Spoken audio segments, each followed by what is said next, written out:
Forgotten username recovery failed on Good Money Save fix. If you're locked out of your Good Money Save account, you're not alone. Most people get this wrong by skipping key verification steps or using outdated emails. The surprising truth is that with a few careful steps, you can regain access quickly and safely. Step 1.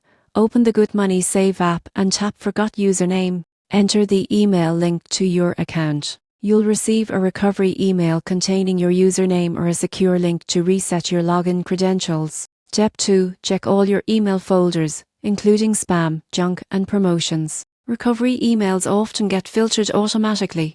Avoid sending multiple recovery requests at once, as this can temporarily lock your account. Step 3. If your registered email is no longer active, gather all verification details such as your full name, date of birth, phone number, and recent transaction history. Contact Good Money Save support directly with this information. Providing details about recent deposits or linked bank accounts can speed up verification. Step 4. Once your username is recovered, store it securely in a password manager and enable two-factor authentication. This extra layer of security prevents future login issues and keeps your finances protected. Following these steps ensures you regain access to your Good Money Save account efficiently. Proper verification and credential management are key to keeping your savings uninterrupted and secure.